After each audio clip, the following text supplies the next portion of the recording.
Primeiro eu queria agradecer, né, o convite para participar desse volume especial. Rafa, a Érica, a Rosana, né?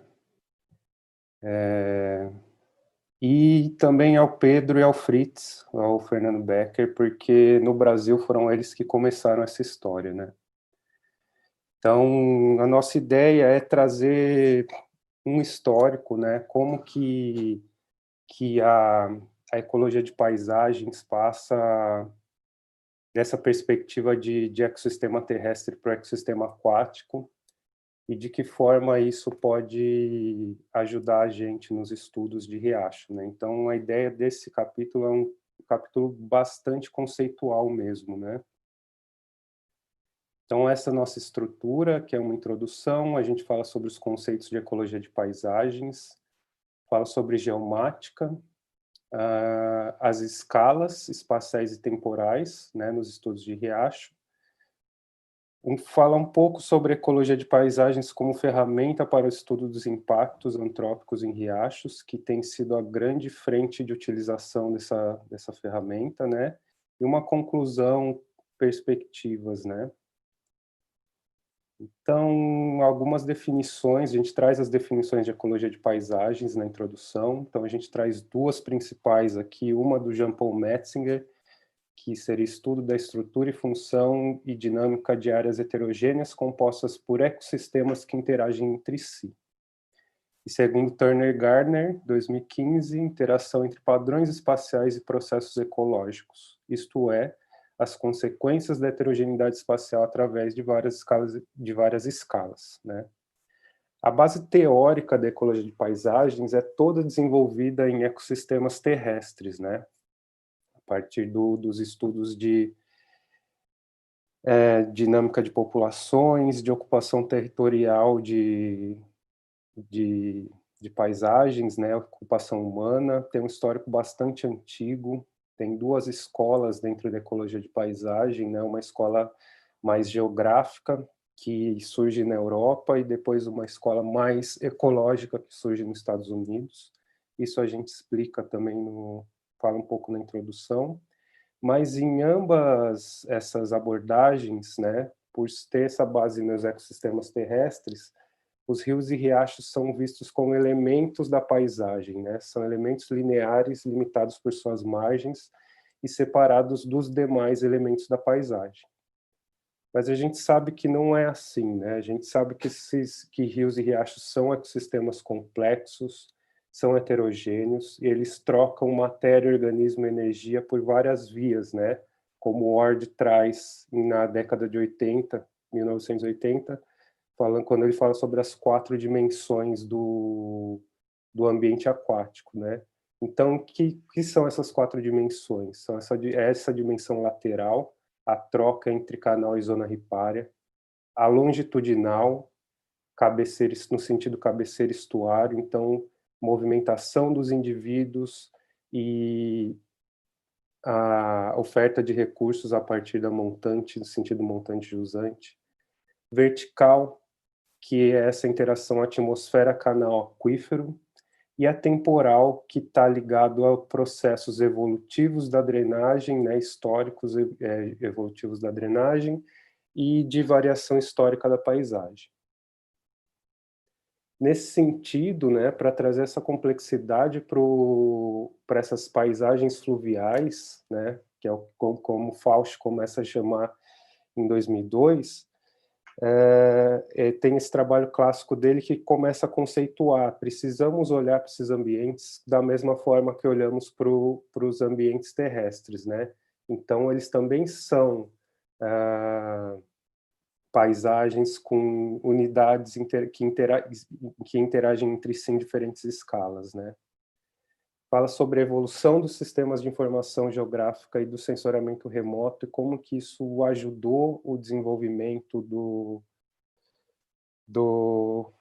dessa abordagem nos trabalhos ecológicos, né? E a importância da ecologia de paisagens para trazer abordagens ecológicas inovadoras em questões que já eram trabalhadas anteriormente na ecologia, né, como detecção de padrões de distribuição da biodiversidade, padrões espaciais em múltiplas escalas hierárquicas. A ecologia de paisagem permite a gente aumentar o número de escalas de uma forma relativamente fácil, né. Iniciam seus estudos de fragmentação e perda de habitats, né, numa escala mais ampla, e traz também diretrizes para o planejo ambiental, uma vez que a gente consegue ampliar a escala de abordagem dos nossos trabalhos. Daí a gente tem uma seção de conceitos, a gente começa com o que é uma paisagem, né? Então, a paisagem é um mosaico heterogêneo formado por unidades interativas. Então, aqui a gente tem uma paisagem agrícola, onde a matriz é pastagem, com algumas manchas de habitat e corredores, né, de floresta que provavelmente aqui estão associados a corpos d'água. Mas essa heterogeneidade para definir a paisagem, ela existe pelo menos para um fator. Então, por exemplo, ela tem que existir em relação à matriz ou em relação a corredores, por exemplo. E segundo um observador em uma determinada escala de observação. Então, uma paisagem para uma ave de rapina é muito diferente de uma paisagem para um roedor, por exemplo. A forma que as espécies vão interagir com esses ambientes difere, porque a escala de observação deles também é diferente, né? Paisagem fluvial, como o Fausch alcunha, né, em 2002, e depois começam a ser desenvolvidos os conceitos em cima disso, é uma unidade geomórfica complexa, né? Então, sobre um cenário abiótico, né, a gente tem geologia e hidrografia, ocorrem interações bióticas que estão sujeitas a distúrbios naturais de sucessão e ações antrópicas, né? Então, aqui o Poole traz esse gráfico falando das possibilidades de interação entre paisagem terrestre e as paisagens aquáticas e os ambientes aquáticos, né? Ecologia de paisagens, ela também trata de alguns princípios fundamentais que se baseiam no reconhecimento da importância da configuração espacial e dos processos ecológicos. Então, a posição relativa entre os elementos da paisagem é importante. O fluxo de matéria, energia e informação entre compartimentos. Então, os processos são influenciados pela estrutura da paisagem.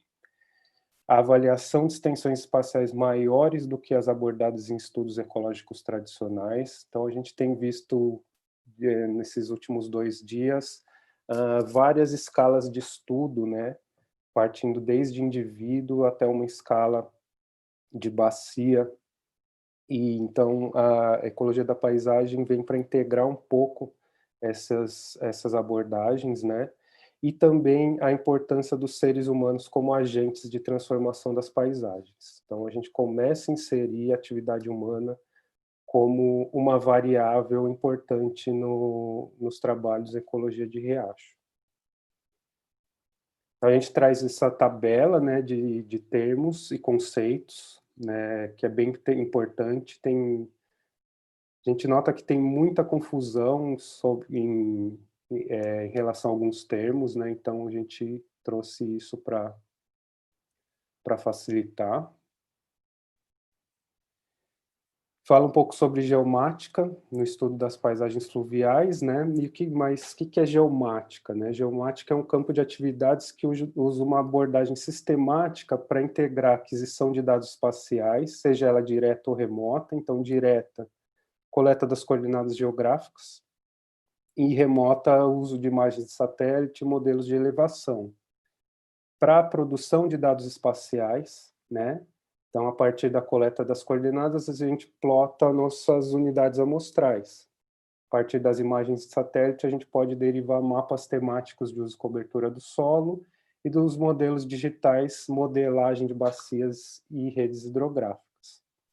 E o gerenciamento desses dados, né? Construção e manutenção das geodatabases ou das bases de dados geradas a partir dessas informações que a gente produziu nos sistemas de informação geográfica. Outra coisa importante de se falar, né, a importância das escalas espaciais e temporais nos estudos. Os riachos, eles têm uma organização espacial hierárquica, né, temporal. Então, a gente pode estar falando de história evolutiva de drenagens que ocorreram eventos que ocorreram há milhões de anos, até a eventos de transporte de partícula que tem intervalo de segundos. E escala espacial, né, que também parte da partícula até a drenagem, né, a rede hidrográfica. Em geral, são essas 3 escalas que a gente aborda nos estudos, né, de riacho. Então, a escala de microbacia, que é a escala da drenagem, que é gerada a partir de uma unidade amostral, e todos os eventos de modificação que ocorrem dentro desse território. Uma escala mais próxima ao ambiente aquático, né, escala de buffer ripário, que está ligado a uma escala de segmento, e as interações entre esse uso mais próximo com o riacho na oferta de recurso e de estrutura de habitat, e o buffer ripário local, que seria algo mais próximo da escala de trecho, né? Então, a escala imediata, aquela em que influencia mais diretamente no trecho que está sendo mostrado.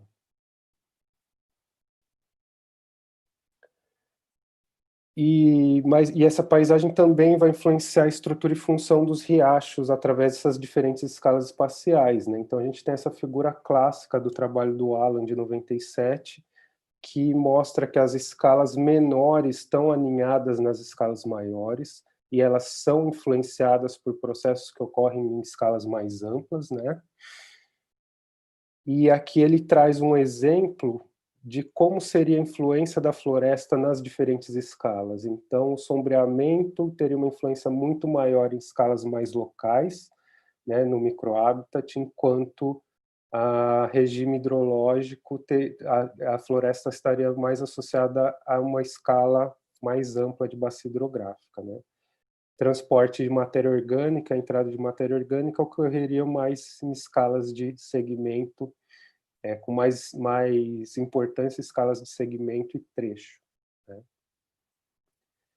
Mais recentemente, os trabalhos têm inserido a escala temporal nos estudos, né, que considera como que essa paisagem mudou ao longo do tempo, né, e quais são os efeitos dessa mudança nas comunidades que a gente amostra no presente. Então, aqui a gente tem um exemplo empírico, né, hipotético, de 4 bacias que partem do mesmo estágio inicial, de 100% de floresta, e chegam ao mesmo estado final de 0% de floresta, um desmatamento total num período de 30 anos. O padrão de diversidade que a gente encontra em cada uma dessas bacias é totalmente dependente da trajetória no uso do solo nessas bacias, né? A forma que o desmatamento ocorreu nesse período de 30 anos influencia diretamente no padrão de diversidade encontrado no momento presente, né? E essas seriam as mudanças mais contemporâneas que a gente tem tratado. No estudo de impactos antrópicos, tem 2 aspectos-chave que a ecologia de paisagens vai trazer, né? Essa noção de conectividade da rede e a organização espacial aninhada dos riachos, né? Essas diferentes escalas e o acúmulo dos processos que estão ocorrendo nas diferentes ordens de canal, por exemplo.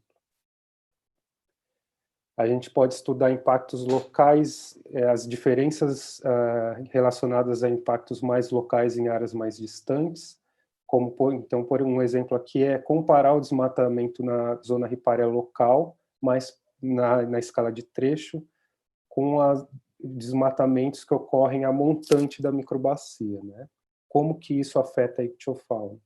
Como que isso afeta o aporte de estrutura e de recurso alimentar para os peixes, por exemplo.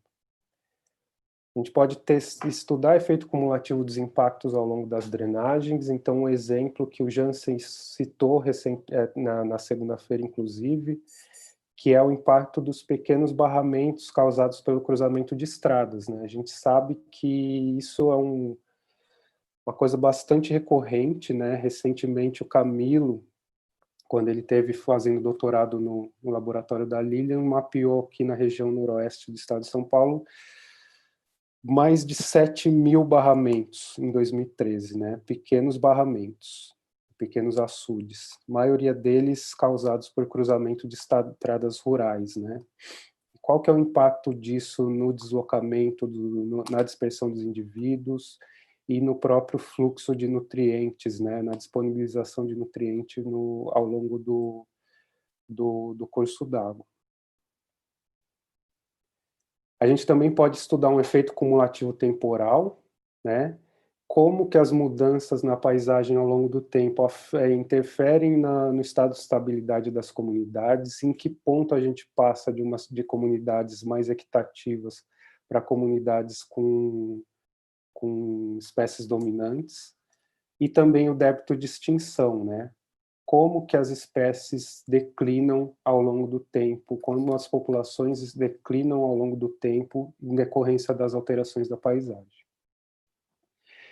E essa perspectiva da ecologia de paisagens traz essa noção bem clara, começa a apontar para esse caminho de forma bem clara, né? Que tanto a integridade de habitat quanto da biodiversidade de riachos, ela é um legado espaço-temporal das mudanças naturais e antrópicas, né?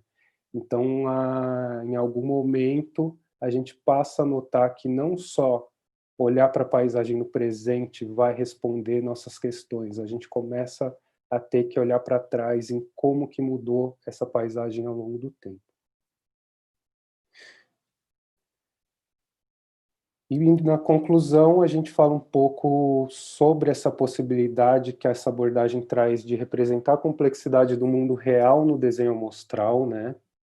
Para fazer isso, né, para chegar nesse ponto de responder essa pergunta, como os padrões de biodiversidade e os processos ecológicos se relacionam com essa complexidade do mundo real? A gente precisa de delineamentos que partem da leitura da paisagem, né? A gente tem uma pergunta em escala de paisagem, nosso desenho amostral é na escala de paisagem. A minha pergunta é sobre mudança do uso do solo, eu devo contemplar todo o gradiente de mudança do solo naquele território que eu vou estudar.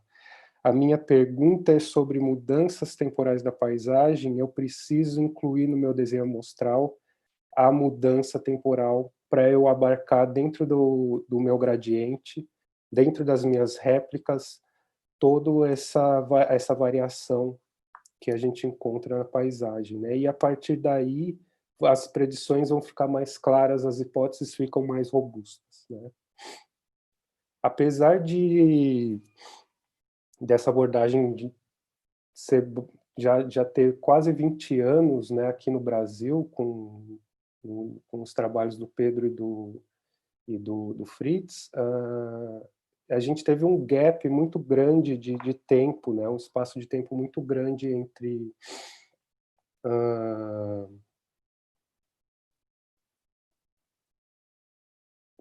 no desenvolvimento da abordagem e aplicação efetiva, né, em larga escala nos estudos aqui no Brasil. Então, essa ainda é uma das grandes fronteiras a serem exploradas, né, uma das grandes lacunas que pode trazer muitos insights.